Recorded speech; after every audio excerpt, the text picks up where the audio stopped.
Well, good day there everyone, and welcome to my channel. My name is Cliff and I'm a gem cutter from Australia. I thought I'd give you a quick update for my regular subscribers and followers. Well, I've been very busy and working mainly, not a lot of faceting, mainly because of this, the Australian sun. It gets pretty hot out here and the UV rating gets pretty high, which means when it's hot outdoors, it's hot inside and it makes faceting just impossible in the little room that I'm faceting. I've only got a fan in there, it's not air conditioned, so summer, early autumn is not a great time for me to be cutting gems. However, in the last couple of days I did manage to go to my gem club and we did cut a nice gem, and I'll show you that in a minute. It took me, I don't know, a day and a half to facet. It's not a huge gem, but more importantly I thought I would show you what I got at my gem club, which were a lot of bombs in terms of sapphires and zircons. And I thought, well, I'd make a video about these gems which are typically often found on the market, and for us recreational faceters, those are the type of gems we end up buying, but unfortunately they're not worth a cracker. And I thought I'd go for all these bombs and see if I could find anything worth faceting. So join me on this video and we'll just have a look at some of these gems, and I'll talk about what you should be looking for and what you should avoid. So let's get cracking and we'll get on with this video.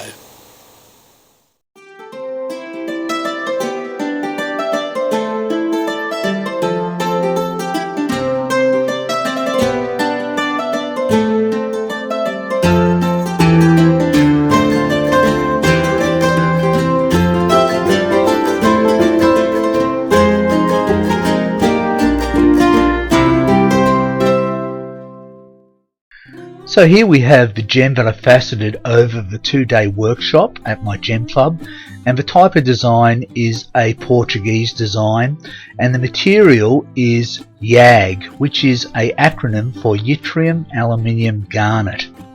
So this type of YAG comes from Russia in the form of a rod. Now these rods are initially made for medical purposes that can cast a laser beam. However, over the years they have become popular amongst gem cutters to use for cutting gems. And I have to say that the gems that you can cut from YAG really do come out a brilliant gem, mainly because of its high refractive index. So you can look that up, it's specifically high compared to most gems and a lot of other synthetic gems.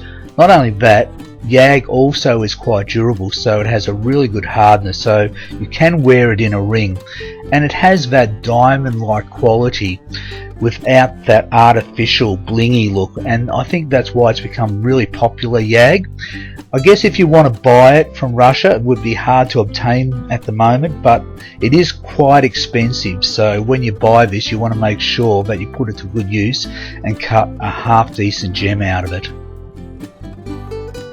So here are some of the gems that I got for nothing from my gem club, all sapphires and zircons, which are Australian, found by prospectors in the day when it was probably easier pickings than now, but these are all considered to be bombs.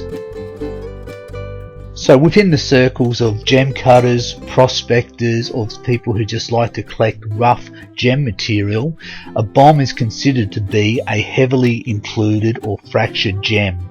So within the gem industry there are a whole bunch of cute words used by gem dealers or those people who are selling gems to describe the condition, such as mine run, included, silk, that's a real beauty, slightly included, moderately included of course, and then we start getting into letters, AA, and then another little beauty is veiled. However, at the end of the day, and as a gem cutter, all these words will mean one thing, and that's crap. So let's have a closer look at these sapphires, which I received from my gem club as a freebie, and rightfully so, because these sapphires are mostly just tumbling grade gems, or if you want to do a bit of practicing on sapphire, learn how to cut sapphire, this might do. But really for the benefit of this video, we're going to highlight the fact that these type of gems are often sold by gem dealers online or at gem shows at fairly high prices. and really at the end of the day they are not worth buying. So we're going to be using just a standard torch because this is what most people would probably have at home.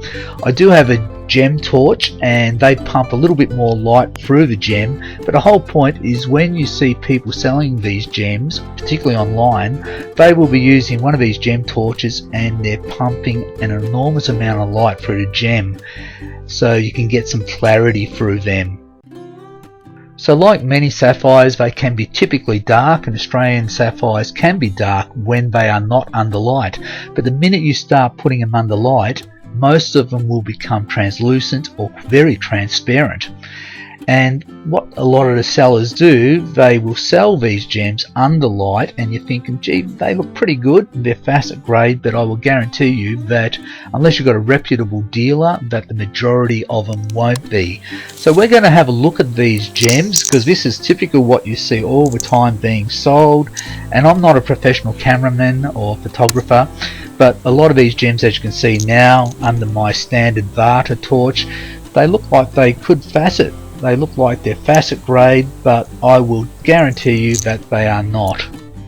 So let's have a look at some of these sapphires. I'll look at the larger one, and we barely get any light penetration with the torch. It gets a little bit, so it's probably only worth tumbling, and I'll put it in my driveway. It should look pretty in the driveway, but it's good for nothing else. And yet someone would probably sell this as a specimen, and it's not even worth a specimen. So with this smaller sapphire we're getting plenty of clarity, but it has a lot of what they call silk, and people say silky sapphires can be cut. Well, you could cut it, but it's not going to look too great.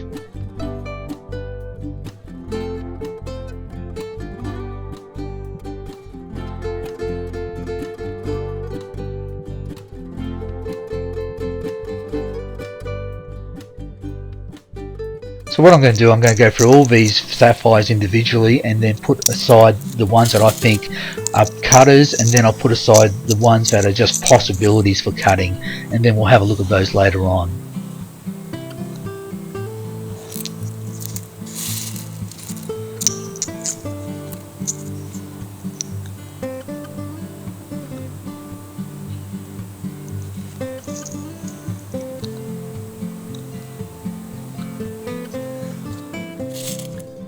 So we're going through some of the smaller gems, and here we have a nice little yellow sapphire which actually looks like a cutter, and we'll have a look at these darker ones, and under light you've got to pump a lot of light through them, but here we have a small blue, but this one has too many inclusions in it.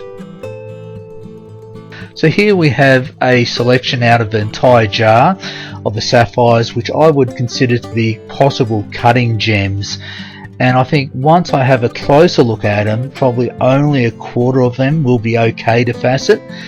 These are not the bigger variety, so you'll lose a lot of carat weight with these. So to look at them more closely, what I'm going to do, I'm going to put a torch underneath a bottle, and we're going to just have a look at this under glass.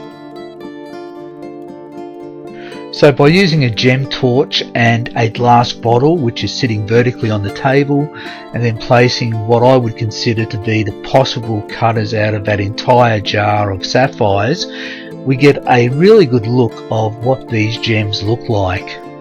So surprisingly enough, there were a few facetable grade sapphires in the jar of bombs, and I would say there's probably about half a dozen that will cut a nice little gem.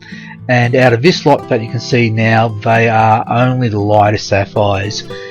However, when you look at the darker blue sapphires, they look quite impressive, but you've got to remember there is a lot of light shining through these gems, and this is what the dealers do. They pump a lot of light through the darker blues, but in reality, once they're faceted, they are too dark. So pumping a lot of light through darker gems is pretty typical of what a lot of gem dealers will do to sell gems, and if they're reputable, I would probably just email them or send them a message, ring them up and ask them whether they can send you a photo or video of the gems in natural light, which a good reputable dealer should be able to do. As a side note, most gem dealers would sell this lot of gems you see now around about $200 US plus. Are they worth that money? The short answer is no. I personally think they're only worth about $20 to a recreational gem cutter. So we're going to have a look at the zircons now, which are Australian zircons, naturally coloured, and they come from the Northern Territory, and I actually prefer Australian zircons over the sapphires any day. Zircons are really underrated. So out of a dish of zircons, here's a selection that I believe will make some really fine cuttable gems. And that surprises me because the dish was already scrutinised before I got them, and then some of them had been sold off. So under the torch I can see that a lot of these can be trimmed back and you'll get some real clean gems. And the rest of the gems I'll probably just tumble, and they will make some really nice specimens once they're polished and tumbled. So using the same method as before, with a glass bottle with a torch underneath shining through, you can see that the zircons have a lot more clarity in comparison to the sapphires, and a lot of these are just going to cut fantastic gems. So I'm looking forward to that and just trimming them down and seeing what type of shapes I'll get out of this lot.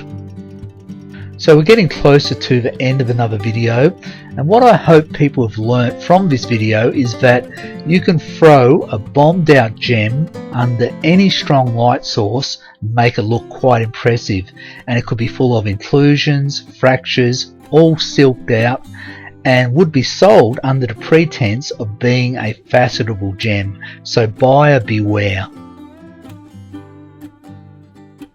So here we have the final carat weight of both the sapphires and the zircons, and realistically with the sapphires you're going to lose over 3/4 of the carat weight, and particularly once they're cut I'd expect only to get about 15 carats out of this lot in total. As for the zircons, you're going to lose over 50% of the carat weight, but I would prefer faceting these. They're going to be bigger gems. So thank you for watching, and until the next video, take care. I'll see you later. Bye.